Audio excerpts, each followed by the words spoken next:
온전한 의 빌립보서를 절기 설교가 끝나면서 몇 개월 만에 하게 됩니다. 때로는 이 성경 설교가 여러분 어렵다 하더라도 어쨌든 감춰진 비밀인 여러분 알도록 노력을 해야 돼요. 그래서 여러분들이 애써 제가 또 시간을 많이 들여서 설교문을 이렇게 또 요약을 해서 주보사에 넣고 하니까 귀가 어두우신 분이나 좀 설교 어렵다는 분들은 미리 오셔서 좀 읽어보시고 그렇게 설교를 들으시면 되겠습니다. 의의 마침 혹은 복이 되는 의, 온전한 의 이렇게 한번 말씀을 드려보겠습니다. 주후 595년 인종의 변화와 정치적 변화가 많았던 구라파 섬나라 영국에 또 하나의 큰 국가적인 사건이 일어납니다. 가톨릭 역사 가운데 가장 훌륭한 지도자라고 하는 교황 대고레고리라고 하는 이 유명한 교황이 변화를 겪고 있는 이 영국의 대대적인 기독교 선교단을 파송하게 된 사건이었습니다. 영국은 제가 여러분 기회 날 때마다 말한다시피 아주 복잡한 나라입니다. 수천 개의 섬으로 이루어졌고 인종도 다양하고요. 특별히 노르웨이를 중심으로 했던 이 바이킹족들이 많이 쳐들어와서 아주 연례적으로 물건을 빼앗아가고 피를 섞고 사람을 잡아가고 노예를 삼고 하는 이러한 아주 복잡한 나라. 인종이 많다 보니까 작은 우리나라에도 영혼함 싸우는 듯이 그 나라는 인종이 다르게 되니까 문제가 많았다는 얘기입니다. 어느 날 6세기 말 당시 세계 최강이었던 로마 시장에 바로 이 영국에서 끌려온 노예 젊은 아이들이 팔려나오게 됩니다. 그때 이것을 바라보던 영국의 앵글족 소년들을 바라보며国왕이 이렇게 말했답니다. 너희들은 앵글이 아니라 앵젤이구나.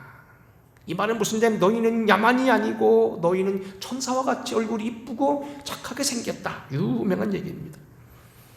본래 이 영국 섬나라는 켈트족의 일파였던 브리튼족이라고 하는 사람들이 원주민이었는데 이 브리튼족은 아주 야만족이었다고 얘기합니다. 우리 유교 국가나 우리로서 상상할 수 없이 부모가 혹은 형제가 아내를 같이 취하고 있는 공동으로 취하는 그런 야만족이었고 아주 뒤떨어진 그런 나라였다는 겁니다. 근데 주전 그 유명한 로마의 케사르가 이 영국을 2개 군단을 데리고 와서 2번 침략해서 결국 나라를 승복시키고 나라를 정복합니다. 그래서 로마가 한 500년 동안 다스리다가 주후 410년 소로마 제국이 망하게 되므로 이제 로마 병사들이 철수를 하게 됩니다. 그래서 이제 로마 군세가 사라져버린 이 영국에 자기들끼리 내전이 일어납니다. 이제 여러분 알다시피 큰 나라가 통치하다가 나라 빠져나갔으니까 네가 주인이냐 내가 주인이 내전이 일어나는데 그래서 그들끼리 어떻게 하냐면 프랑스 땅에 거주하겠던 앵글족을 주트족을요 원병으로 처하는데 나중에 와서 보니 이게 무주공산이거든요. 그래서 결국 영국은 원주민이었던 브리튼족은 쫓겨나게 되고 앵글로 섹슨족, 주트족이란 하는 이런 나라들이 거꾸로 들어와서 나라를 차지해버리게 됩니다. 복잡하지요? 우리나라 후백제가 망할 때 당나라가 원병을 들어왔다가 나중에 이 나라가 지 땅이라고 고집한 거나 마찬가지였다는 겁니다. 그래서 이 앵글로 섹슨족이 결국은 원주민이었던 브리튼족을 거꾸로 프랑스 북부로 노르망디라는 데로 몰아내고 혹은 요즘 말은 아일랜드나 스코틀랜드로 몰아버리고 거기다 7개 공국을 세우게 됩니다. 그 나라가 유명했던 주트족, 섹슨족, 앵글족으로 많은 그러한 나라들이 7개 나라로 설립이 됩니다. 바로 이때였습니다.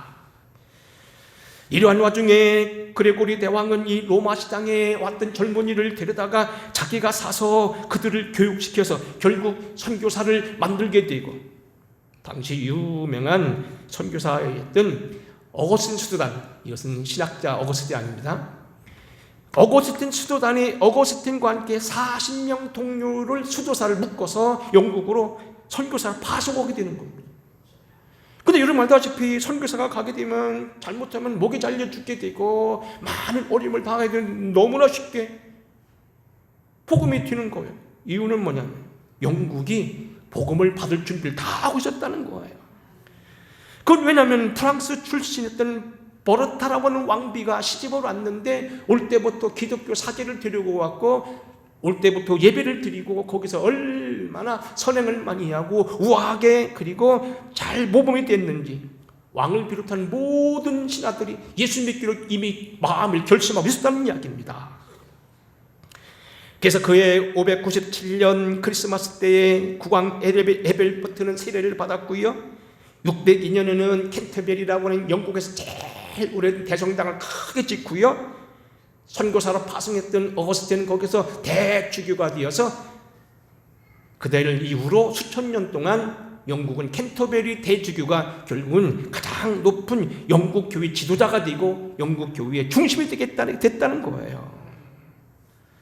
여러분, 뭐 복잡한 얘기입니다. 한마디 이런 얘기입니다. 한 왕비 버르타라고 하는 한 왕비의 선행과 그의 인품과 그의 신앙 인격이 왕실을 변화하게 하고 복잡했던 모든 다른 종교를 다 몰아내버리고 그 나라를 기독교 국가로 만들게 했다는 그러한 역사적인 열매를 가져오게 했다는 사실입니다.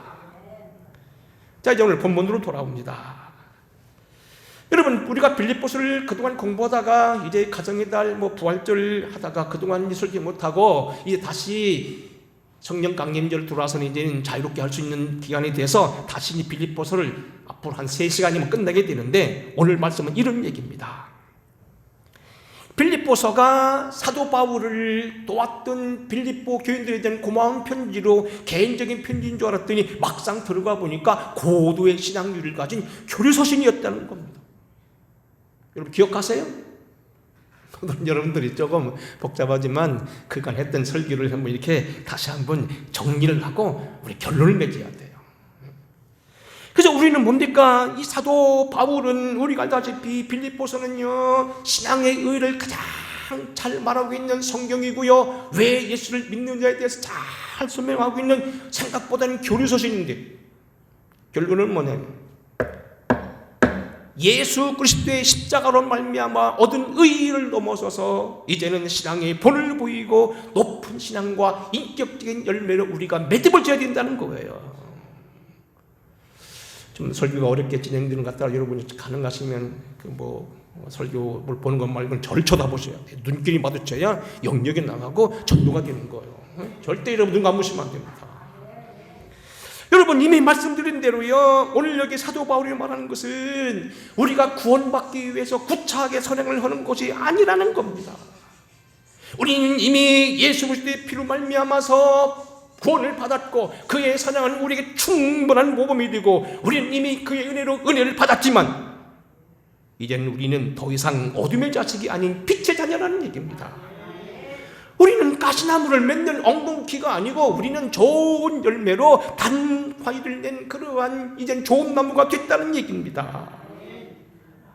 전에는 공중권세를 잡았던 마귀를 따라다니던 사람이었지만 이제는 하나님의 자녀가 됐다는 얘기입니다. 이제는 어엿한 참자유를 누린 은총의 자녀가 됐다는 겁니다. 옛날에는 늘 패배하고 실망하고 우울하고 낙심하고 슬퍼했던 오늘 우리들이지만 인생은 고아와 같다고 그렇게 절망했던 우리지만 이제는 우리는 하나님의 능력 가운데서 성령의 은혜를 힘입고 이제는 부활의 권능에 참여하여서 이제는 뭔가 다른 신찬 생을 살게 되었다는 겁니다.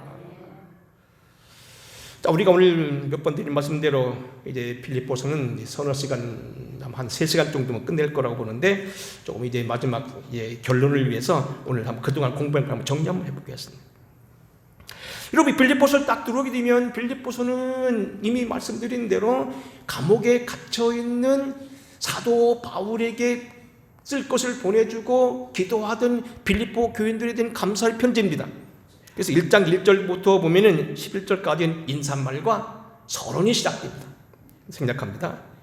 1장 12절부터는요 3장까지는 당신의 신앙의 7가지 어떤 확신, 그래서 이걸 한 시간씩 다 공부했어요.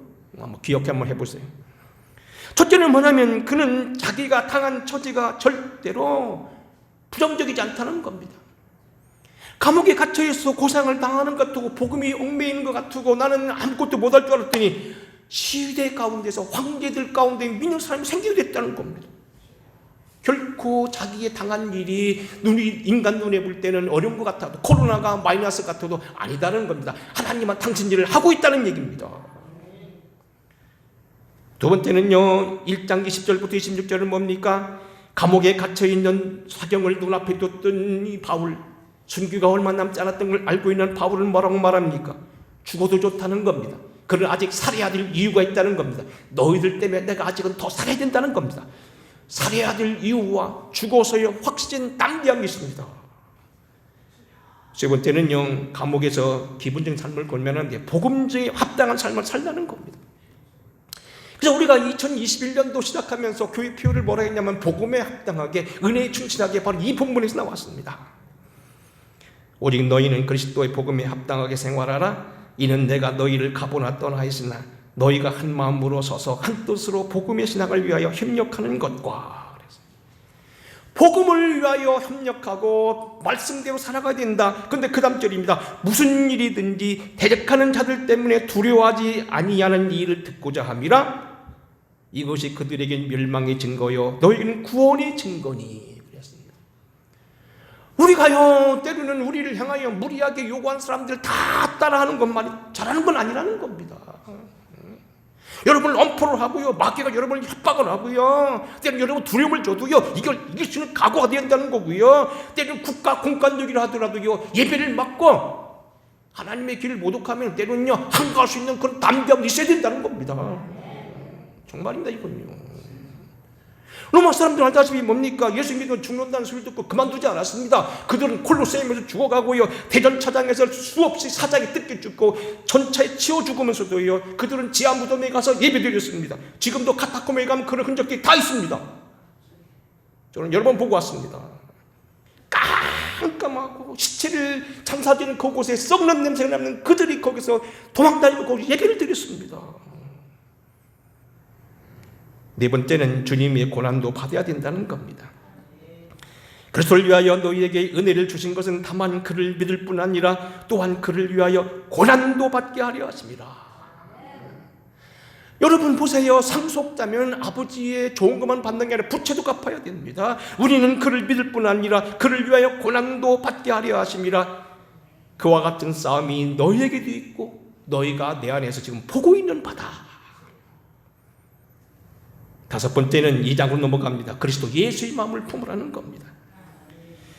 그는 근본 하나님의 본체시나 하나님과 동동됨을 취할 것을 여기지 않고 자기를 비워 종의 형체를 가지사 사람들과 같이 되셨으니 심지어 죽기까지 복종하셨는데 하나님이 그를 모든 이름 가운데 높여두셔서 모든 이름을 그 앞에 무릎을 꿇게 했다. 죽기까지 순종하는 주님을 본받자는 겁니다. 겸손하자는 겁니다. 여섯 번째는 뭐냐면 너희가 두렵고 떨림으로 너희 구원을 이루라. 한번 따라서 하겠습니다. 너희 구원을 이루라. 아니 예수 믿는 사람이 너희 구원을 이루라, 두렵고 떨림을 믿으라, 그러면 예수의 구원이 헛되냐? 뭐 문선명이 와서 말하기를 뭐라고 얘기합니까? 예수가 실패했으니까 자기가 구원한다고요? 아주 나쁜 놈입니다. 그 얘기는 아니에요. 하나님의 복음이 이미 완벽하고 그의 구원은 특별하고 그의 구원은 완벽하지만 그 구원을 내 것 삼는 건 우리 책임이라는 거예요. 죽어서 냄새나는 나사로를 살려낸 것은 우리가 100번 어떻게라도 깨어날 수 없지만 살리는 건 주님께 있지만 그 주님을 움직이게 하는 건 돌문을 열어야 되는 건 우리가 열어야 된다는 겁니다. 주님을 움직이게 하고 주님 앞에 우리 신앙을 고백하는 것, 그것은 우리가 해야 된다는 겁니다. 우리가 주님 편에 서 있다는 것, 우리가 주님의 은총을 기대한다는 것, 우리가 믿는다는 걸 보여줘야 된다는 얘기입니다. 때는 주님이 보이신 침묵도 때로는 이겨낼 수 있어야 되고요, 인종적인 차별도 모욕도 견뎌낼 수 있어야 된다는 겁니다. 두렵고 떨림으로 우리 구원을 이어진다는 겁니다. 축복이 왔는데 그냥 흘러보내게 하지 말라는 겁니다. 일곱 번째는 순교를 앞둔 바울이 지우신한 고백입니다.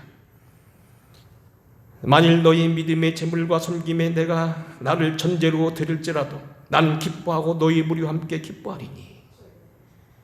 사도 바울은 로마의 감옥에서 결국은 목이 잘려 죽게 되고 그가 목이 잘려서 튀었던 그것이 결국 셈이 됐다는 트리폰타나라고 하는 그 수도원이 있습니다. 로마에 가면 변두리에 있습니다. 그러나 이것을 자기는 알고 있었습니다. 그 감옥에 있었지만 함께 기뻐한다. 이와 같이 너희도 기뻐하고 나와 함께 기뻐하라. 내가 순교한다고, 내가 여기 목이 달려 죽는다고 너 슬퍼하지 말아라. 나는 하나님께 간다. 이건 내가 하나님을 위해 드리는 감사한 헌신이다. 기뻐할 수 있다는 겁니다. 여러분 오늘 밤 돌아가셔도요, 어느 때 돌아가셔도 100년을 살아도요, 그날 주님 받을 때 기뻐할 수 있어야 됩니다. 이런 믿음이 있어야 됩니다. 아이고, 목사님 죽어봐야 알지요. 겸손 아닙니다. 신앙 없는 겁니다. 오늘 죽어도 나는 담대하게 주님 앞에 설 수 있다는 것. 나는 부족하지만 주님이 나를 위해 피 흘리시고 나를 위해 용서하시고 내가 저질렀던 모든 죄악보다 주님의 사랑은 더 크시니 충분히 나를 담고도 남는다. 하나님 사랑을 믿는 믿음을 가지고 담대해진다는 겁니다. 너희도 함께 기뻐하고 나와 함께 기뻐하라는 겁니다. 순교를 눈앞에 둔 사도 바울이 담대한 고백입니다. 2장 19절 30절 보게 되면 바울의 수평적인 의가 나옵니다. 사도 바울은 여러분 알다시피 그의 영성은 대중은 수직적인 영성입니다. 늘 기도하고 늘 금식하고 툭하면 선교하고 늘 그랬던 사람입니다. 장가도 가지 않고서 주님만 바라봤던 사람입니다. 하지만 그는 자기를 따랐던 디모데와 에바브로디토에 대한 애정도 아끼지 않습니다. 우리의 영성이 여러분 하나님께 기도한다고 사람을 무시하거나 여러분 수직적인 영성 무시해서는 안 됩니다. 특별히 디모데 연단을 언급하고요. 빌립보 교인들의 지도자였던 에바브로디토를 향하여 뭐라고 얘기합니까? 그가 병들어 죽게 되었으나 하나님은 그를 긍휼히 여기셨고 그뿐 아니라 나를 긍휼히 여기셨다. 무슨 얘기인데 내가 기도하면 들어서 그를 고쳤다는 그런 표현입니다. 어쨌든 그러므로 너희가 주 안에서 모든 기쁨으로 그를 영접하고 또한 이와 같은 자들 존귀히 여기라. 여러분 제가 목사라서가 아니라 여러분 하나님의 지도자들을요 함부로 해서는 안 됩니다. 여러분 그걸 꼭 명심하셔야 됩니다. 기쁨으로 영접하고 존귀히 여기라. 3장에 이르러서는 빌립보서의 핵심이고 기독교의 핵심이 나옵니다. 사도 바울이 의에 대한 대서사시입니다. 사도 바울이 빌립보서의 가장 큰 장관은 3장입니다. 거기 이게 소위 말하자면 바울의 의입니다. 이게 굉장히 중요한 겁니다. 여러분은 이 3장은요 집에 가서 100번 읽어봐서라도 이거 여러분 걸 만들어야 됩니다. 첫 번째 뭡니까? 사도 바울의 의는 주님의 의라는 거예요. 내가 나면서 8일 만에 할례를 받고 히브리인 중에 히브리요 이스라엘 사람들이요 왕족이란 얘기입니다. 내가 열심으로는 교회를 핍박하고 율법으로는 흠이 없고 모든 건 완벽하지만 아무것도 아니다. 이 모든 것은 내가 해로 여기면 내 주 예수 그리스도를 아는 지식이 고상함이라 내가 모든 걸 다 잃어버리고 다 이건 배설물로 여기고 내가 구하는 것은 하나님께로부터 난 그 의다. 우리의 의, 여러분들이 과거에 어떻게 주님을 위해 충성했다는 거, 내 가문이 어땠다는 거, 아버지가 목사라는 거 중요하지 않다는 겁니다. 오직 예수가 날 위해 죽으셨고 날 위해 피 흘렸다는 그거라는 겁니다. 근데 여기서 머물지 않습니다. 2절로 넘어가게 되면 뭐라 했냐면 10절입니다. 이 의는 구원파적인 의, 탁상 공론적인 의가 아닙니다. 내가 그리스도와 그 부활의 권능과 그 고난의 참념을 알고자 하여 그의 죽으심을 본받아 어떻게 해서든지 죽은 자 가운데 부활이 이르려 하노니. 그의 신앙은 너 언제 구원받았냐고, 몇 시에 구원받았냐고, 어떻게 구원만 맨날 구원파이 먹으면 구원이 아니라는 겁니다. 우리의 구원은 부활이 이르러야 되고요, 고난에도 참여할 수 있는 그러한 생활로 증거되는 의가 되어야 된다는 겁니다. 예수 믿었는데요, 믿을 때 다르고 교회에서 다르고 가정에서 다르고 여러분 믿을 때 다르고요, 사이를 사랑하면서 거짓말하고요, 안 된다는 얘기입니다. 세 번째는 뭐냐면 적극적인 겁니다. 3장 12절입니다. 내가 이미 얻었담도 아니요 온전히 이루었담도 아니라 오직 내가 그리스도 예수께 잡힌 받은 그것을 잡으려고 쫓아가노라, 달려가노라 그랬습니다. 달려간다는 얘기는 뭡니까? 표대를 향하여 예수 그리스도를 위해 달려간다는 표를 거듭습니다. 노력하는 신앙입니다. 그래서 많은 학자들이 얘기합니다. 사도 바울이 다른 사람이 10곱, 100곱 이란 이유가 뭐냐? 바로 본문이라는 겁니다. 뒤에 있는 건 잃어버리고 앞을 향해 달려간다는 겁니다. 의의 활용, 의의 확대라는 겁니다. 주님이 날 위해 구원받은 내가 오늘 여기 천당 간다는 그 의 때문에 아무것도 않는 게 아니라는 겁니다. 끝까지 달려간다는 겁니다. 받은 사명 다 한다는 겁니다. 내가 받은 달란트 땅에 묻지 않는다는 겁니다. 더 나갑니다. 3장 17절입니다. 형제들아 너희는 함께 나를 본받으라. 그리고 너희는 우리를 본받는 것처럼 그와 함께 행한 자를 눈여겨보라. 나를 본받으라는 거예요. 사도 바울이 오늘 여기 나를 본받으라는 얘기는 그게 교만이나 오만에 나온 게 아닙니다. 주님을 사랑한 사람으로서 복음을 대변하는 사람으로서 자신력 있는 거예요. 의의 모범력이에요. 의는 모범까지 나와야 돼요. 여러분 자녀들 앞에 쭈밋거릴 수밖에 없고 사람들 앞에 쭈밋거릴 수밖에 없다면 안 됩니다. 당당하게 된다는 얘기입니다. 그럴 만큼 여러분이 깨끗하게 의의 지도력이 있어야 된다는 겁니다. 여러분 가운데 그래서 필요하면 동장도 하시고요. 아셨어요? 반장도 하시고요. 필요 따서 뭡니까? 우리 교회에서 앞으로 국회의원도 나오고요. 더 나아가서 대통령도 나온다는 그런 꿈을 가지게 된다는 얘기입니다. 의의 모범 얘기입니다. 물론 여기는 무슨 정치적인 얘기는 아닙니다만 너희는 나를 본받더라. 예수가 우리의 의로 모든 건 다 배설물이라고 하니까 나는 아무것도 안 된다. 아닙니다. 너희는 나를 본받더라. 오만이 아니라는 얘기입니다. 지도력이 있어야 된다는 겁니다. 의의 승화도 있습니다. 3장 20절입니다. 그러나 우리의 시민권은 하늘에 있는지라 거기로부터 구원하는 자 곧 예수 그리스도를 기다리노니 그가 만물을 자기에게 복종케 하실 수 있는 자의 역사로 말미암아 우리 낮은 몸을 자기의 영광의 몸의 형체와 같이 편하게 하시니라. 한번 따라서 하겠습니다. 영광의 몸, 영광의 몸. 부활하신 예수님이요 시공간의 제약을 받지 않았습니다. 문을 닫았는데 다들 문으로 들어오셨습니다. 음식을 먹어도 되고 안 먹어도 된다고 하셨습니다. 갑자기 나타나서 갑자기 없어지기도 하십니다.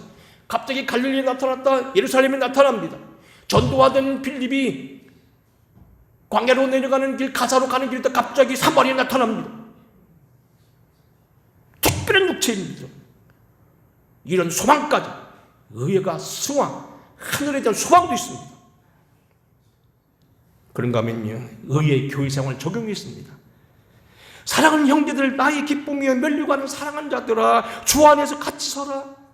같은 마음을 품으라. 싸우지 말아라. 왜 이유는 뭐냐면 그들이 이름이 하늘나라 생명책에 있기 때문이다. 의가요 천국 갈 때만 쓰는 게 아니라는 겁니다. 교회 생활에 주님 안에 서고 같은 마음을 품고 여인들을 돕고 전도자들이죠.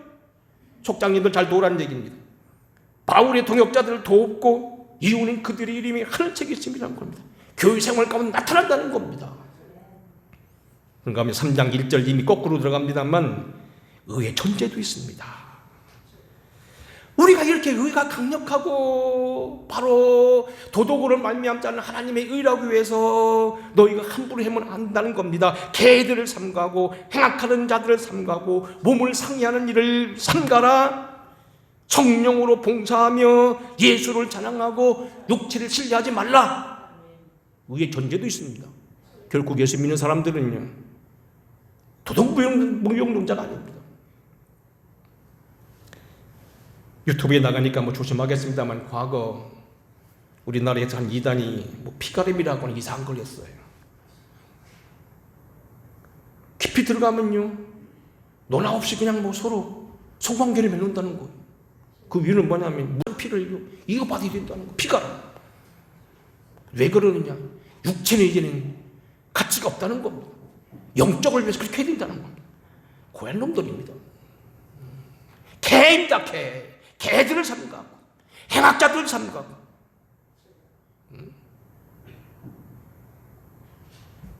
종기 허울을 두고 쓰고 들어오는 게 도둑놈들입니다. 이 악한 영들의 관계 그렇다는 겁니다. 조심하셔야 됩니다. 그리고 8번째는 4장 4절로 6절인데 이것은 다음 주가 이제 맥주감사절 때 그때 하려고 합니다. 항상 우리는 기뻐하고 관용하고 또 그리고 모든 일을 당하면 감사하라. 염려하지 말아라. 의의 오늘 승화 신비적인 것 의의 생활은 감사까지 이래야 됩니다. 감사할 때 질병이 물러갑니다. 종양이 떠나갑니다. 감사할 때 악한 것이 물러갑니다. 이런 감사신앙 보세요. 맥이 있잖아요. 단순하게 사도 바울을 도왔던 빌립보 교인들이 감사로 끝나는 게 아니에요. 그냥 인사로 끝나는 게 아니에요. 이게 좀 개인적인 의를 말합니다. 예수님의 의부터 시작해서 다른 건 다 아니라고 해놓고 나서 계속이요 나가면서 모범적인 삶을 살고요, 천국에 대한 소망이 있고요, 교회 생활이 있고요, 감사 생활이 있고요. 그리고 오늘 마지막입니다. 10번째가 뭡니까? 다시 한번 읽겠습니다. 8절. 다시 다 보세요. 성경 보세요. 8절 시작. 끝으로 형제들아 무엇이든지 참되며 무엇이든지 경건하며 무엇이든지 오르며 무엇이든지 정결하며 무엇이든지 사랑할 만하며 무엇이든지 칭찬할 만하며 무슨 덕이 있든지 무슨 기림이 있든지 이것들을 생각하라. 우리가 그간 공부한 대로요 모범도 있고요 뭐 의에 여러 가지가 있는데 제일 중요한 건 뭐냐면 무엇이든지라는 겁니다. 여기서는 잘하고 저기서는 안 한다는 거 아닙니다. 이때는 안 하고 저 때는 잘한다는 얘기도 아닙니다.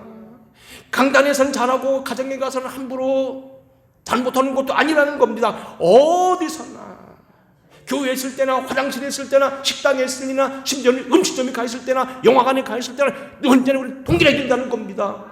무엇이든지 참되며 무엇이든지 오르며 무엇이든지 경건하며 무엇이든지 그게 나오지요. 사실 그래서 이제까지 서론했어요. 오늘은 근데 이제 뭐 시간이 많이 지나고 해서 정리합니다.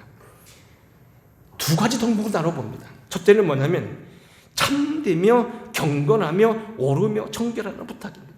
앞에 무엇이든지는 말에 들어갑니다. 다시 한번 읽겠습니다. 8절 자 시작.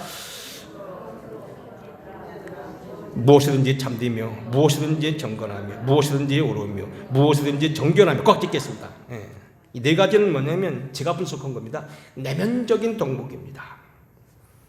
여기서 오늘 본문 말씀 참되다는 말은 알레테라는 말인데 앞과 뒤가 같다는 겉과 속이 같다는 얘기입니다. 하나님이 진실하다는 얘기입니다. 거짓말하지 않는다는 겁니다.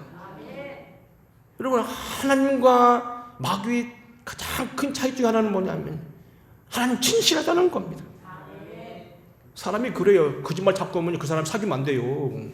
그건 해봅니다. 물론 그 사람을 전도하기 위해서 지켜야 되지만 그러나 깊이 사겠다는 코피 납니다. 앞에서는 잘하고요 뒤 가서 엉뚱한 소리 하고 다니는 사람이 굉장히 위험한 사람입니다. 진실하며 참되며. 두 번째는 경건이라는 말은 뭐냐면 쌤나라는 소리인데 이것은 사도 바울에만 있는 서신이라는 건데 하나님을 향한 신앙 자세를 말합니다. 예배 좋아하고 기도 잘하고 좋아하고 거룩한 살들 좋아하고요. 어떤 분은 새롭게 예배 드린다고 또 좋게 또 기도. 특별히 여기서 우리는 이 경건은 하나님을 향한 신앙 자세인데 이웃 사랑을 포함한 사랑입니다. 하나님 아버지 앞에서 정결하고 더러움이 없는 경건은 곧 고아와 과부를 그 환난 중에 돌아보고 자기를 지켜 세속에 물들지 아니한 그것이라. 하나님을 향하여 정말로 예배하는 사람으로서 바로 서른다는 겁니다. 넘어갑니다. 오르며 디카이아란 말이 이 말은 무슨 얘기냐면 옳다는 지금 우리 공부했잖아요. 하나님을 향해 정당하다는 겁니다. 인간적으로 정당하다는 겁니다. 많은 얘기는 넘어갑니다. 네 번째는 정결하며 하그나라는 얘기입니다. 정결하다는 건 여러분 많이 설명할 거 없지요. 구별됐다는 얘기. 하기오스, 하그나라는 뭐냐면 저 헬라어인데 거룩하게 구별했다는 겁니다. 여러분 보세요. 시공창과 오늘 여기 맨 땅은 구별되어 있습니다. 그리고 교회와 여기 메인 시당과는 어떻게 보면 영적으로 여기 좀 구별되어 있습니다. 여러분들이 저기서는 막 욕하고 어떻게 했더라도 여기 들어와서 욕하면 안 됩니다. 그렇지요? 저기서는 막 다투고 싸우고 미워했던 여기 교회 들어와서는 그런 마음 내버려야 됩니다. 구별되기 때문에 그렇습니다. 아이고 그럼 이 매일시장 장사하는 분들 거기는 맨날 욕하고 싸운다고 그 얘기는 아닙니다. 좀 쉽게 표현하는 겁니다. 여러분 용서하시기 바랍니다. 구별됐다는 겁니다. 이적인 정결이 있지요. 이와 같이 여자들도 단정의 옷을 입으며 소박함과 정절로서 자기를 단정하고 따운 머리와 금이나 진주나 값진 옷으로 오지 말고 오직 선행으로 하기를 원하노라. 이것이 하나님을 경외하는 자들이 이게 마땅한 자니라.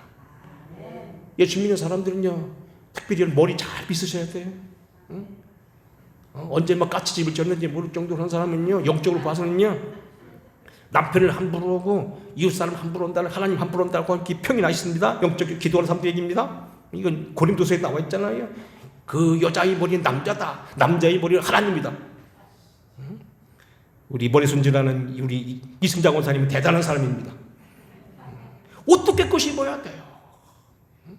가능하면 옷은요 잘 빨아 입어야 되고 냄새나면 안 된다는 겁니다. 이적 정결함, 내면적인 정결함이 있지요. 부당이득을 껄떡거리는 거요. 물건 삼아서 끼워넣는 거요. 아니면 뭐 물건 팔아줄 때마다 지껏 챙기는 사람이 있더라고요. 내가 보니까 교회 물건 삼아서도 지껏 챙기는 분이 있더라고요. 아유, 안 됩니다. 큰일 날 일입니다. 내면적인 정결, 대인적인 정결도 있어요.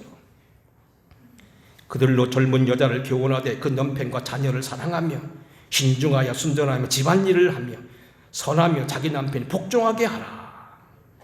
이와 같이 젊은 남녀는 신중하여 권면하되 범사에 내 자신의 선한 일을 보이며 교훈에 부패하지 아니함과 단정함과 책망할 수 없는 바른 말을 하게 하라. 늙은이를 꾸짖지 말며 권하되 아버지에게 하듯하고 젊은이에게는 형제에게 하듯하고 늙은 여자에게는 어머니에게 하듯하고 젊은 여자에게는 온전히 깨끗함으로 자매에게 하듯하라. 각처에서 남자들은 분노와 다툼이 없이 거룩한 손을 들어서 기도하길 원한다. 누추해서는 안 됩니다. 껄떡거려서는 안 됩니다. 명쾌해야 됩니다. 지저분해서는 안 됩니다. 여러분 보세요. 미친 사람들, 마귀 들린 사람들 뭐 줍니까? 보따리 속에 없는 거 없습니다. 이것저것 막 뒤죽박죽입니다. 복잡합니다. 더럽습니다. 냄새납니다. 명쾌해야 됩니다. 큰 두 번째, 사랑할 만하며. 후반절 읽어볼까요? 나머지 네 가지입니다. 무엇이든지 사랑할 만하며, 무엇이든지 칭찬받을 만하며, 무엇이든지 덕이 있든지 무슨 기림이 있든지 이것을 생각하라. 하나하나 지금 다 됐습니다만 제가 좀 다 못합니다. 무엇이든지 사랑할 만하며, 프로스펠레라는 단인데 즐겁고 명쾌하고 쾌활하다 그 소리입니다. 끌림이 있다는 겁니다. 사람 딱 쳐다본 게 벌써 다 풍경 인상이 있어요. 그렇지요? 그래야 된다는 겁니다. 참고로 말씀드리지만 시간 없어도 하겠습니다.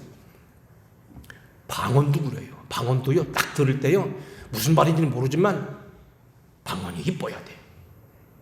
개진년 소리 한다든지 무슨 뭐 밴드 가는 소리 그런 거는요 위험합니다. 정말이에요. 내가 많이 들었잖아요. 기도를 해도 뭐 우물쭈물 이상하게 막 기억시 내는 거예요. 그거 위험합니다.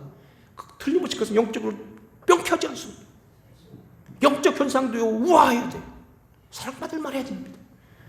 무엇을 하면 무엇을 해도 지저분하고 칭찬받을 만하며 정결함 삶에 더 나가는 구별된 생활, 뛰어난 기품, 아까 말한 영국 왕비 버르타, 그 여자 하나가 왕국을 변화시키는 만큼 누가 봐도 정말 멋있어야 된다는 겁니다. 무슨 덕이 있든지 무슨 기림이 있든지, 덕은 아레타라고 하는 건데 큰 거다 크다는 얘기죠. 그럴 수 있다는 겁니다. 웬만한 건 소소한 것 때문에 마음 상하지 않는다는 겁니다. 무슨 기림이 있든 더 나가는 것, 많은 사람들이 칭찬해 줘야 할 만한 거다는 겁니다. 기념비를 세울 만하다는 겁니다. 박수 칠 만하다는 얘기입니다. 교회에서 광고하면서 아무개 잘 됐다고 막 칭찬해 줘야 되고요, 우리 그렇게 되기를 바란다는 겁니다. 아무개 자녀가 잘 됐다는 거 막 그런 기림이 있어야 된다는 겁니다. 특별히 이 기림과 덕은요, 덕에서 출발합니다. 우리가 그동안 베드로후서 1장에서 공부했죠. 베드로가 말할 때 하나님의 신의 성품이 있다고 하면서 얘기했죠. 그때 어떻게 됐습니까? 덕에 대한 얘기만 하겠습니다. 덕은 멀리서 보면 권위 있고 가까이 보면 부드럽고 따뜻함이 있다. 그 말하는 소리를 들으면 늠름하고 분명한 소신과 진실이 있다. 덕은 흩어짐이 없으며 책임감이 있고 말이나 행위가 분명하다.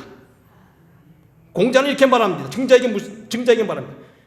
덕을 가진 사람은 군자로 표현했는데, 군자란 15, 16세 정도의 고아를 맡길 만한 사람, 400, 100리 정도 나라를 맡겨도 될 만한 사람, 세 번째는 큰 사변을 당할 때 그 절개를 빼앗기지 않는 사람이라야 군자라 할 수 있다. 아침 저녁 조속으로 변하고 왔다 갔다 하고 흔들리는 사람 안 된다는 겁니다. 지금 혈기 팡팡한 자녀들이 이쁜 아이들 있으면요, 그걸 지 종 삼거나요, 지 마누라 삼으려고 하지 않는 사람, 그 아이를 장래를 축복하는 사람, 공명하다는 겁니다. 특별히 사서 삼경 중 하나는 대학에서 이렇게 말합니다. 군자는 무엇보다 덕을 갖추어야 하는데 덕이 있으면 그 덕에 따라 사람이 생기고, 사람이 있으면 그에 따라 땅이 생기고, 땅이 있으면 그것을 따라 재물이 생긴다. 재물이 있으면 그것을 따라 곧 쓸 곳이 생긴다. 그리고 재물은 마땅히 써야 할 곳에 덕스럽게 사용해야 된다. 덕은 근본이 되는 것이고 재물은 말단적이 되는 것이다. 근본 되는 것을 소홀히 하고 말단적인 것만 신경 쓰는 사람은 서로 다투고 혼란만 일어난다. 무슨 얘기죠? 덕을 가지면 돈도 생기고 좋은 일이 생겨난다는 거예요. 심지어야 안 믿는 서기들도 그렇게 말합니다. 그런데 예수 그리스도를 뭐라고 합니까?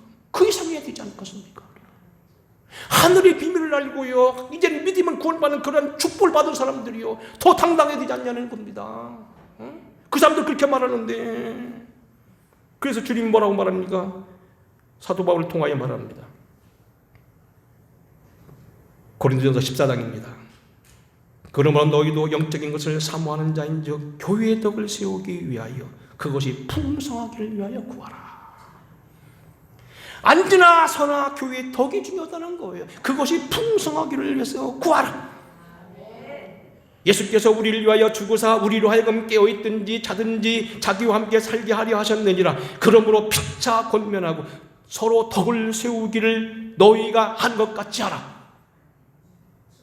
자나깨나 우리는 어느 일에 뭘 하든지 기도하든지 뭐하든지 덕을 세우라는 겁니다. 그러나 너희는 택하신 족속이요 왕같은 제사장들이요 거룩한 나라요 그의 소유된 백성이니 이는 너희를 어두운 데서 불러내요 그의 기이한 빛에 들어가게 하신 아름다운 덕을 선전하게 하려 하십니다. 그의 기이한 빛에 들어가게 하신 이 하나님의 덕을 선전하기 위해서 우리를 택했다는 겁니다.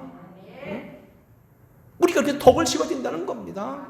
늘 커야 된다는 겁니다. 찌찌지 말아야 된다는 겁니다. 작은 것 때문에 소탐 대실 작은 걸 탐하다 큰 걸 버리는 일이 있어서는 안 된다는 겁니다. 재단 걸 택하다 하나님의 것을 버리면 안 된다는 겁니다. 여러분 받은 달란트 하나님의 것을 여러분 우습게 여기서는 안 된다는 겁니다. 말씀을 정리합니다. 빌립보서요 개인적 서신입니다. 그런데 개인적 서신이 끝나지 않습니다. 교리 서신입니다. 특별히 의에 대해서 완벽합니다. 빌립보서를 많이 읽으세요. 특별히 3장 부분 그 의는 어디까지 이릅니까? 주님도 이렇게 말씀했습니다. 이같이 너희 빛이 사람 안에 비추게 하여 그들로 너희 착한 행실을 보고 하늘에 계신 너희 아버지께 영광을 돌리게 하라. 내가 율법이나 선지자를 폐하러 온 줄로 생각하지 말라. 폐하러 온 것이 아니요 완전하게 하려 함이라. 진실로 너에게 이르노니 천지가 없어지기 전에는 율법의 1.1이라도 없어지지 아니하고 다 이루리라. 우리가 도덕적으로요 뭐 완벽하게 무슨 뭡니까 무슨 그런 의에 무슨 그런 병에 걸리는 얘기가 아니에요. 응? 최선을 다하여 하나님의 말씀대로 살려고 노력해야 된다는 거예요. 맨 마지막 9절입니다. 오늘 본문 말씀 바울이 말합니다. 정리합니다. 이제는 너희는 내게 배우고 받고 듣고 본 바를 행하라. 사도 바울이 그랬다는 겁니다. 그리하면 평강의 하나님이 너희와 함께 계시리라. 바울은 지금 이론을 말한 게 아니고 자기가 본을 보였다고 얘기합니다. 여러분도 자녀들 향해 이렇게 말할 수 있어야 되는 것이고요. 핸드릭슨이라고 유명한 신학자는 이렇게 말합니다. 바울이 빌립보 교인들이 베푼 가르침은 추상적이고 이론적인 것이 아니라 분명한 목적이 있고 행동으로 실천해야 될 것이다 말했습니다. 그런 것이 있대 아니라는 겁니다. 할 수 있는 거라는 겁니다. 당신이 했다는 겁니다. 내가 가르치지 않았냐는 겁니다. 네가 나한테 받지 않냐는 겁니다. 이건 얼마든지 가능하다는 일입니다. 이제 빌립보서 한 2시간 하면 끝나게 됩니다만 기갈 건 뭐냐면 무엇이든지 완전하라. 그리스도의 은혜는 완전해야 된다는 겁니다. 존 웨슬레가 그리스도인이 완전이라고 할 때 많은 사람이 비웃었습니다. 어떻게 인간이 완전할 수 있냐고. 완전하라고 하잖아요. 무엇이든지라고 말하잖아. 여기서는 잘하고 저기서는 잘못한 얘기 아닙니다. 어디서든지 무엇이든지 정결하고 무엇이든 깨끗하고 무엇이든 깨끗하고 무엇이든 칭찬할 만하고 무슨 기림이 있든 항상 그리 된다는 겁니다. 우리의 의는 예수 믿을 때만 주여 내가 천국 갑니다고 노래할 게 아니라는 겁니다. 우리의 실생활 가운데서 완벽하게 이 의의 완성을 이루어야 된다는 얘기입니다.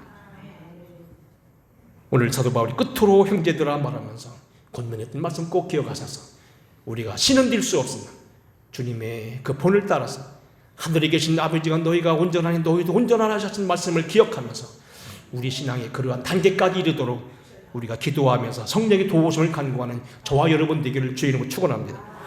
고마우신 아버지, 우리들이 신앙적인 의는 탁상 공론적인 의에 머물지 않게 하여 주시고 천국 가는 그날의 귀한 은혜가 되나 거기만 머물지 않게 하여 주시고 본을 보이며 선을 행하며 칭찬할 만하며 기림이 되며 우아하며 많은 사람들이 기쁨이 될 수 있고 하나님께 큰 영광 돌리는 그러한 완벽한 의가 되게 하여 주시옵소서. 무엇이든지 정결하게 하여 주시고 경건하게 하시고 참되게 하여 주시고 무엇이든지 오르며 무엇이든지 사랑받을 만하며 칭찬받을 만하며 무슨 덕이 있든지 기림을 갖고 서로 축하할 수 있는 자리에 이르게 하시옵소서. 예수님 거룩하신 이름으로 간절히 축복하고 기도하옵나이다. 아멘. 찬양하겠습니다. 89장입니다.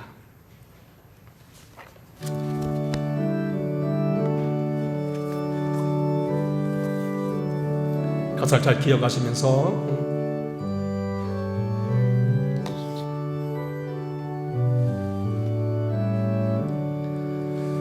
샤로